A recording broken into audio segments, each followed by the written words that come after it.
Cerita bermula dengan memperlihatkan sebuah pesawat yang terbang melintasi Antartika, di mana Antartika ini merupakan sebuah benua yang diselimuti salju yang tidak berujung, bahkan gunung yang tinggi pun ditutupi salju yang begitu dingin. Yang mana pesawat itu ditumpangi oleh beberapa orang, diantaranya adalah Wu Fuchun, Jing Ruyi, dan Natasha. Fuchun sendiri adalah seorang pengusaha penyedia event dan Natasha adalah sekretarisnya. Sementara Ruyi adalah seorang pemandu di Antartika, dan tujuan mereka datang ke Antartika ini yakni mau promosi perusahaan milik Fuchun yang berencana akan melakukan event pernikahan di Antartika. Fuchun beranggapan ide bisnis ini sangat menjanjikan karena sangat unik dan belum ada yang melakukannya, di mana awalnya perjalanan berjalan dengan baik tanpa ada halangan dan rintangan sedikit pun, membuat Fuchun yang humoris pun menikmati perjalanan ini.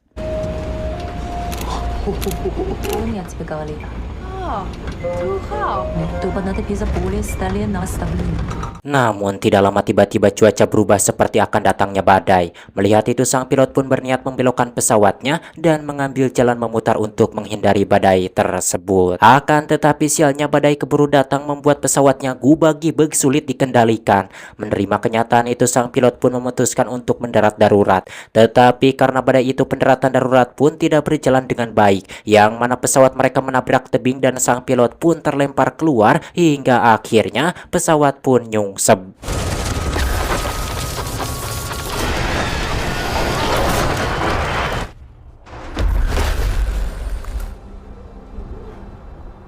Beberapa saat kemudian Fuchun yang kala itu pingsan pun terbangun dan menemukan dirinya selamat tanpa terluka sedikit pun. Sementara itu terlihat Natasha dan Rui juga berhasil selamat dari kecelakaan tersebut. Akan tetapi Natasha mengalami pendarahan akibat benturan di kepalanya, sedangkan Rui kakinya patah tertimpa puing pesawat.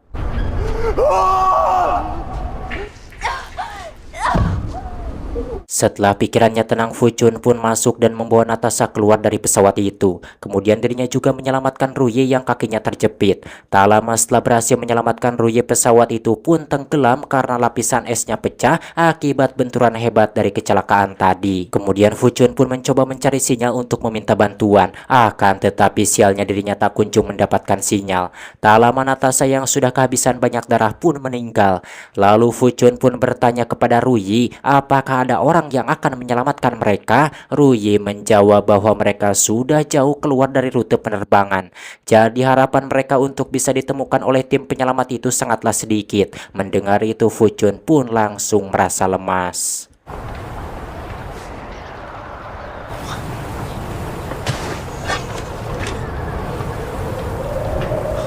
Meskipun demikian akan tetapi mereka tidak putus asa. Terlihat Fuchun berusaha menarik Natasha dan Ruye yang kakinya telah patah dengan tujuan mau mencari jalan pulang.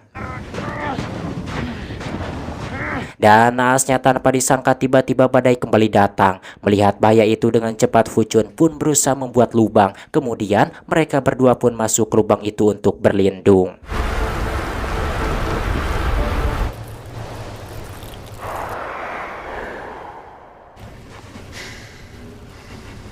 Sesudah badai reda, Fuchun pun mengatakan kepada Ruye bahwa dirinya akan mencari sinyal untuk meminta bantuan. Ruye menjawab bahwa Fuchun jangan bertingkah konyol karena ini di Antartika, jadi tidak akan ada sinyal dimanapun. Mendengar itu Fuchun tidak memperdulikan perkataan Ruye. Terlihat dirinya mencoba menaiki bukit untuk mencari sinyal.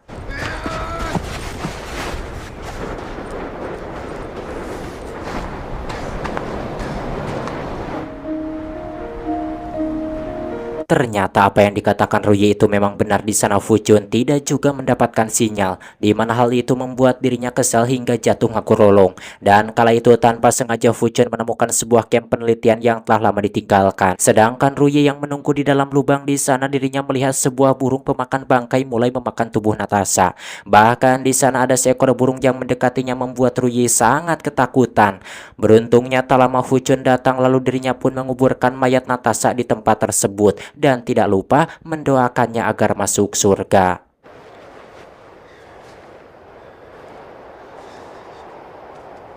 Setelah itu dengan bersusah payah Fu Chun pun menggendong Ruye menuju camp yang dilihatnya tadi, dan mereka pun berniat tinggal di sana sampai pertolongan datang ataupun sambil mencari jalan keluar. Setibanya di sana Ruye pun menyuruh Fu Chun agar melepaskan celananya. Pada awalnya Fu Chun yang merupakan pria baik dan tidak berotak kotor pun menolak. Akan tetapi karena Ruye terus memaksa akhirnya Fu Chun pun menurutinya. Kemudian dirinya pun meluruskan kaki Ruye hingga Ruye yang tidak kuat menahan rasa sakit pun langsung pingsan.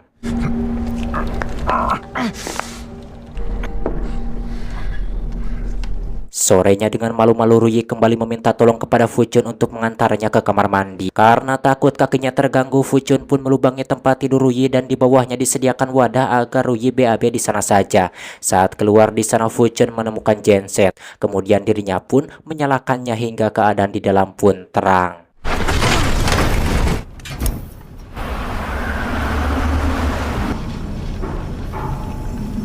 Selain genset, di sana Fu Chun juga menemukan banyak persediaan makanan yang ditinggalkan oleh para peneliti, sehingga mereka pun memiliki harapan bertahan hidup untuk beberapa minggu ke depan. Yang mana saat memeriksa barang-barang di sana mereka menemukan sebuah jurnal, dan dari jurnal itu Ruye mengetahui bahwa ada sebuah stasiun penelitian yang berjarak 20 km dari sana. Karena menurut Ruye pesawat mereka itu jatuh di barat. Dirinya pun menyuruh Fu Chun agar mencari stasiun penelitian itu ke tiga arah, yakni ke timur, ke selatan, dan ke utara. 老子他妈宁愿死在路上！哎，我不在，你多盖点。你准备从哪个方向开始找？东吧。 Meskipun seperti mencari jarum dalam tumpukan jerami, akan tetapi Fu Chun mulai melakukan perjalanan puluhan kilometer untuk mencari stasiun itu. 用眼睛找，别瞎转悠。所以你的右腿比左腿强壮。怎么会？方向感特好。 Akan tetapi sampai hari ke-6 Fu Chun tidak juga menemukan stasiun tersebut, dan yang ditemukannya hanyalah anjing laut dan pinguin, membuat Fu Chun bersenang-senang sesaat untuk menghilangkan lelah.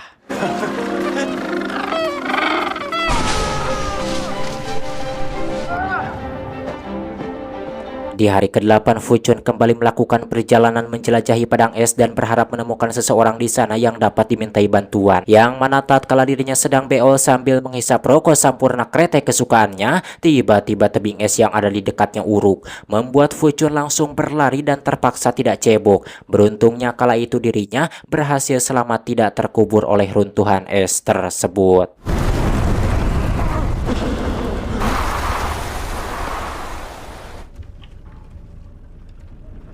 Waktu terus berjalan dan tidak terasa sudah 15 hari mereka terjebak di tempat yang teramat dingin tersebut, dan kini persediaan makanan mereka pun sudah menipis. Yang mana hari itu ketika sedang beristirahat Fu Chun menemukan bangkai burung. Lantas dirinya pun membawanya pulang dan memasaknya untuk makan mereka. Namun karena masak dengan bahan seadanya, mereka berdua pun tidak bisa memakan bangkai burung tersebut. 哎，别吐啊！哎，浪费。你说海豹肉？ 睡，你给我讲讲那个什么欧什么拉呗。 Pada hari ke-18 dalam perjalanan Fu Chun pun memancing ikan menggunakan gagangnya dari tongsis yang dibawanya. Dan tanpa disangka usahanya pun berhasil, terlihat dirinya mendapatkan seekor ikan. Di mana hal itu membuat Fu Chun benar-benar sangat merasa senang. Namun sialnya dalam perjalanan pulang es yang dilewatinya tiba-tiba retak, membuat Fu Chun tergebros ke dalam jurang yang dalam hingga pingsan. Namun beruntungnya tak lama Fu Chun pun sadar, kemudian dirinya pun mencari jalan keluar dengan menyusuri lorong yang dingin dan gelap.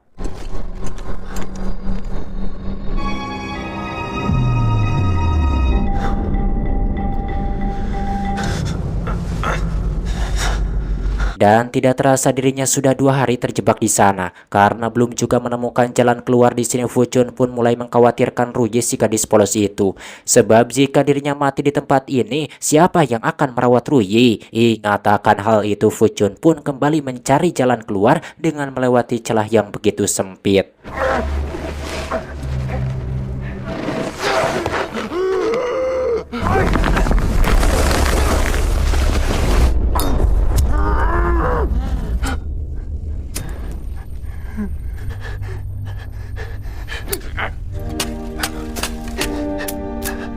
Sedangkan di camp Ruyi yang kala itu mengkhawatirkannya, dirinya menangis dan berdoa agar Fuchun diselamatkan dari bahaya. Karena suhu semakin dingin, lantas Ruyi pun memaksakan keluar untuk menghidupkan genset agar mesin penghangat bisa hidup. Namun sialnya ketika dirinya berusaha menyalakannya, penariknya malah ngejeprut lesot membuat Ruyi dijengkang.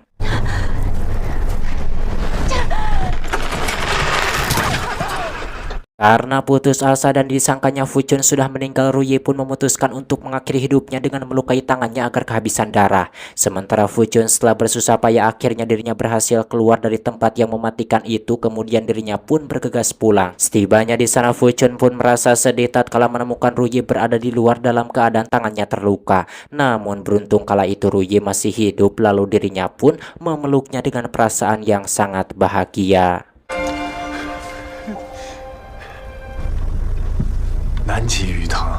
Sesudah mengobatinya, Fuchun pun menceritakan kepada Ruyi bahwa dirinya tidak pulang itu karena digebros ke jurang, dan dirinya merasa bersyukur karena masih bisa keluar dari tempat itu. Beberapa hari kemudian, setelah keadaan Ruyi agak membaik, Fuchun pun kembali melakukan perjalanan untuk mencari stasiun penelitian itu.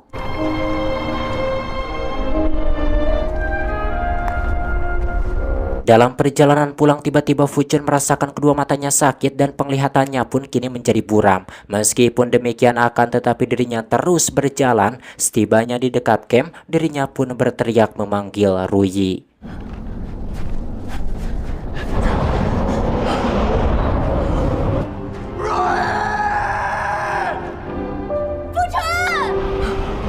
Mendengar itu, Ruyi pun memanggil Fuchun dan dirinya pun memaksakan keluar. Hingga akhirnya Fuchun pun bisa sampai ke camp. Mengetahui bahwa kini Fuchun tidak bisa melihat dengan jelas di sini, Ruyi pun sangat merasa kasihan dan langsung memeluknya. Yang mana akibat kejadian ini Ruyi pun mulai menyukai Fuchun, si pria baik yang tidak pernah merendahkan derajat wanita. Ruyi pun merawat Fuchun dengan penuh kasih sayang dan Ruyi memberitahukan bahwa mata Fuchun sakit itu karena es memantulkan 95% cahaya matahari. Dan Ruyi juga mengatakan bahwa Fuchun jangan merasa khawatir karena matanya akan kembali sembuh dalam 3 hari. Setelah diobati, Fuchun yang kelelahan pun tertidur.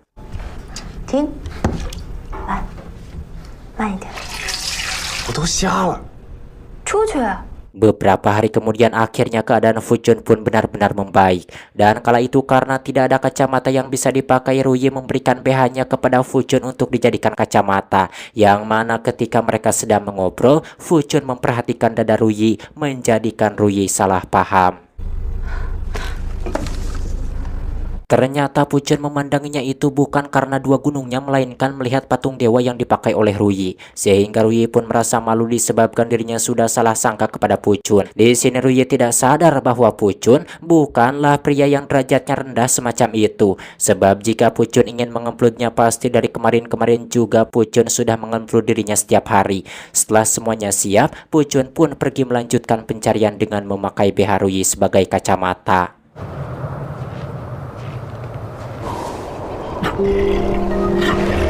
如意，回去以后带你看电影，肯定答应对吧？啊？ Ketika sedang beristirahat di sana, Fuchun melihat ikan-ikan kecil yang ternyata sedang dikejar oleh seekor paus besar. Hingga Fuchun yang tidak sempat melarikan diri pun tenggelam.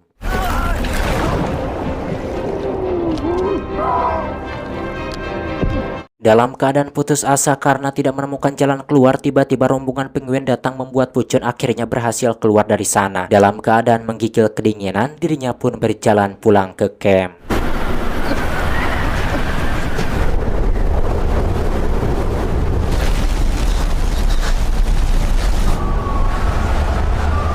Setibanya di sana, Fuchun pun jatuh pingsan. Melihat itu, Ruyi yang mencintainya pun langsung membuka semua pakaian Fuchun yang basah, kemudian menghangatkan dengan tubuhnya, yang pastinya menggesek-gesek, menggadil-gadilnya, mengemplutnya lah.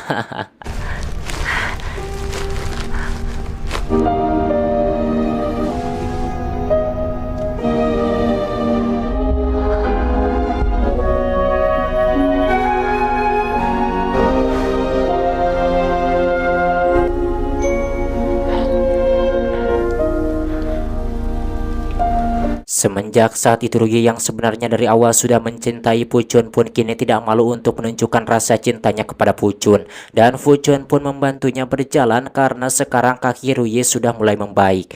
Tidak terasa sudah 48 hari mereka terjebak di Antartika dan mereka sudah mulai berdamai dengan keadaan dan menikmati waktu bersama.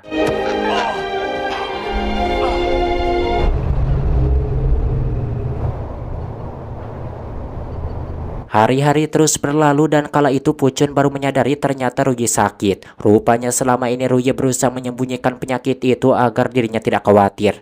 Melihat itu Fuchun pun jadi semakin mencintainya. Sehingga keesokan harinya Fuchun pun melamar Ruye. Karena Fuchun ini pria yang baik dan bertanggung jawab, Ruye pun menerimanya. Kemudian mereka pun langsung melakukan empludan di tempat yang sangat dingin tersebut. 我都会爱着你，接受我富春，做你合法的丈夫吗？无论他谢谢你。相忘于江湖。 Beberapa hari kemudian gensetnya pun mati karena bahan bakarnya habis. Di sisi lain persediaan makanan juga sudah sangat menipis, di mana hal tersebut membuat Fuchun harus bergerak dengan cepat untuk mencari stasiun penelitian itu. Sebelum pergi Ruye sang kekasihnya pun memberikan buku panduan untuk bertahan hidup, karena perjalanan kali ini akan berlangsung selama beberapa hari. Kemudian kala itu Fuchun pun pergi berjalan jauh menuju selatan. 继续搜索，马上就要到极夜了，海冰越来越厚了。你宁可死在路上。我也很强大。 Disebabkan sudah 2 hari belum juga berhasil menemukan stasiun penelitian itu, Ruye yang memiliki penyakit pun putus asa. Yang mana dirinya mengatakan kepada Fuchun jika dirinya meninggal, maka dirinya ingin dikuburkan di tempat tersebut. Mendengar itu Fuchun pun merasa sedih. 我不许你在这里陪着我，我给你念首诗吧。这里是我的归宿，我等着你。 Hingga keesokan harinya dengan tenaga yang tersisa, Fuchun pun kembali melakukan perjalanan untuk mencari stasiun penelitian tersebut.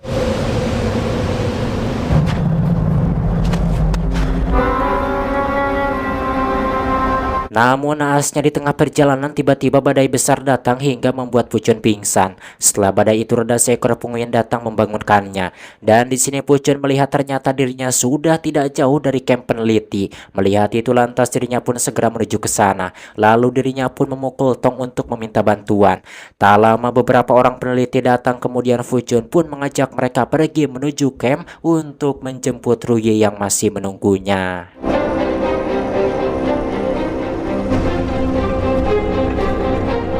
Namun setibanya di sana tanpa disangka gunung es yang berada di belakang camp itu runtuh dan menghancurkan camp tersebut. Melihat itu Fuchun pun berontak dan ingin keluar untuk menyelamatkan kekasihnya. Akan tetapi mereka menahannya karena itu sangat berbahaya.